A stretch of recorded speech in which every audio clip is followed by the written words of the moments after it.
This video is going to explain ANOVA tables. So ANOVA tables summarize how well the model has fit the data. So this is what a typical ANOVA table looks like. Okay, so it is going to have 3 rows in the simplest case.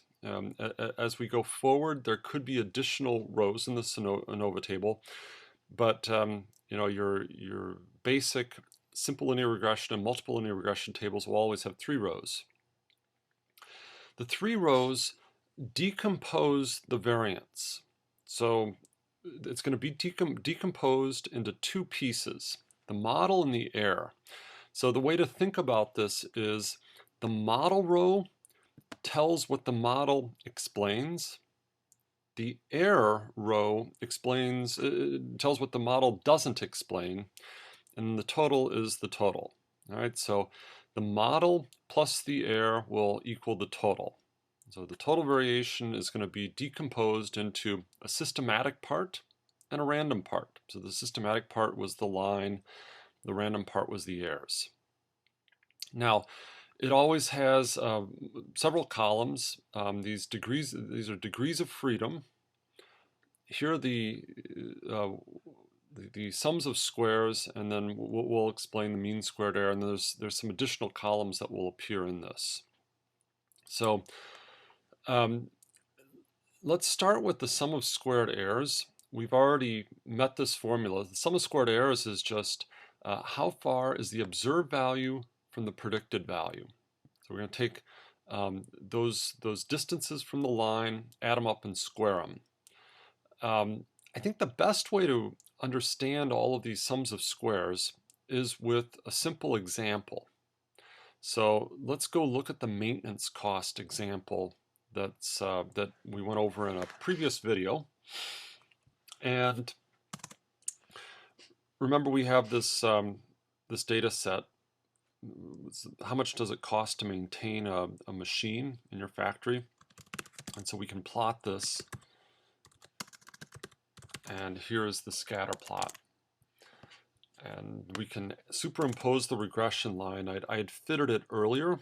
So let me just refresh your memory. Here was the way I fitted that. It was LM cost tilde age. So if I do an AB line fit, you get to see that regression line.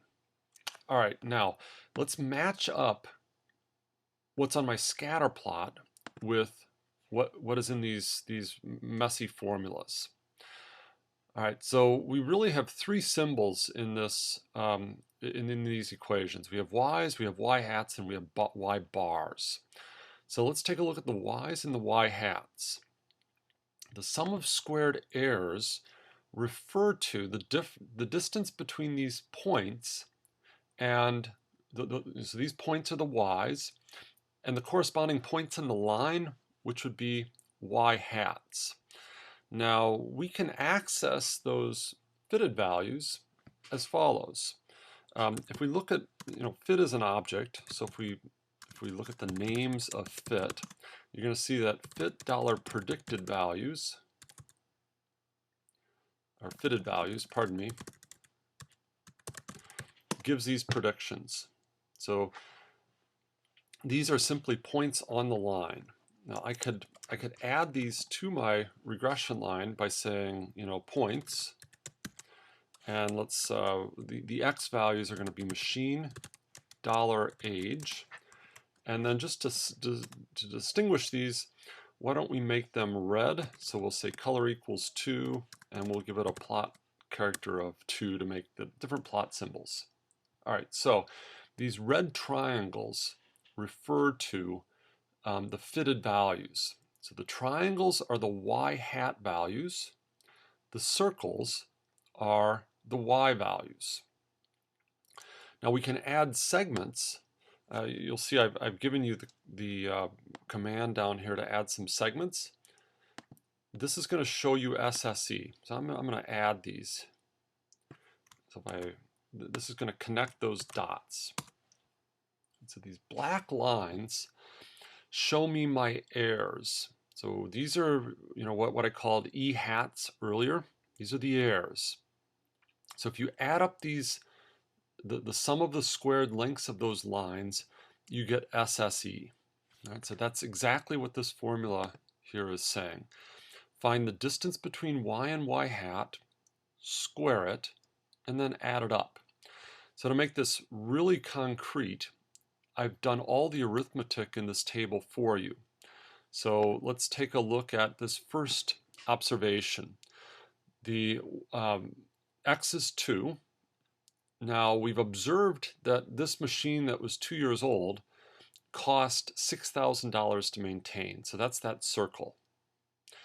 The value on the line, the y hat, is 4.44, and you can confirm that if you look down here, 4.44.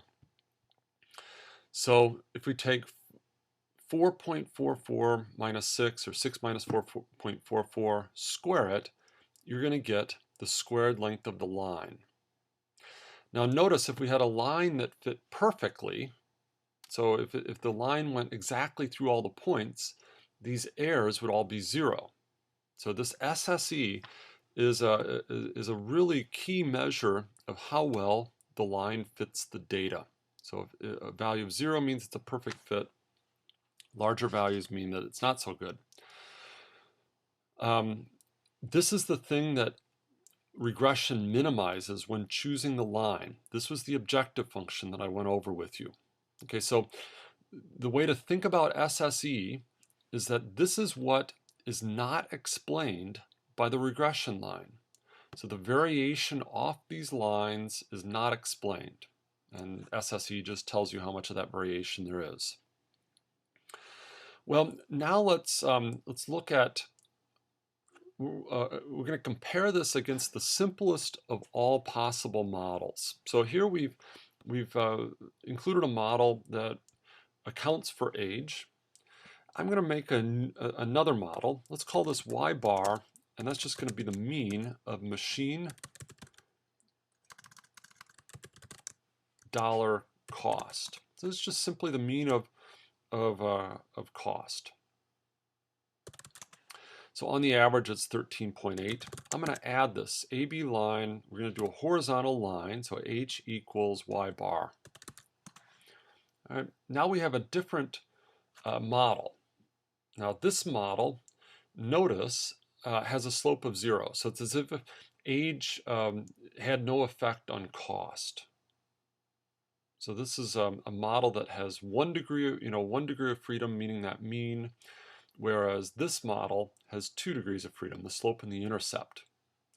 All right, so what these sums of, what the ANOVA table is going to do is it's going to compare the fit that we'd get using this real simple mean model versus the one that has a slope in it.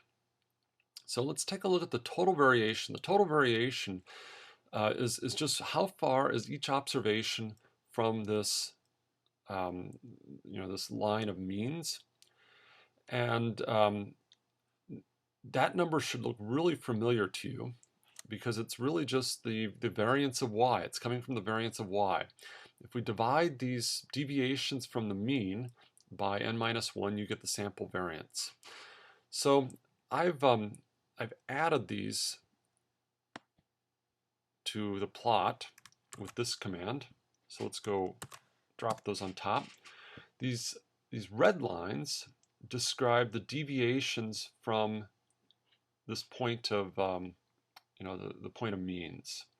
All right, so this is the variation in the data. You divide the variation in the data by n-1, you get the variance. Now let's go look at the third formula in this ANOVA table. The third formula says how far is the regression line, so these y hats are the points on the regression line, the triangles, from the point of means. This is characterizing how much variation is explained by the model. So how much variation is there in this regression line is the way to think about that. So I've added these as green lines here in the plot. So let's copy that over. And so these green lines extend from the triangles on the line to the point of means. So a key relationship, if you go back to the course packet, is called the ANOVA Identity, or ANOVA. So the amount explained by your model plus the amount unexplained by the model is the total variation in the data. So if you check that out with what we've done here, I've added up here the errors. So we've left 8.92 unexplained. The amount that we have explained is 281.88. If you add, call that 9 to this, you get the total variation in the data. So that's what ANOVA is telling you. It's what's unexplained and what is explained by the regression model. Here's an ANOVA table. This is a slightly more common form of an ANOVA table. This one happens to be from SAS. So you see those sums of squares.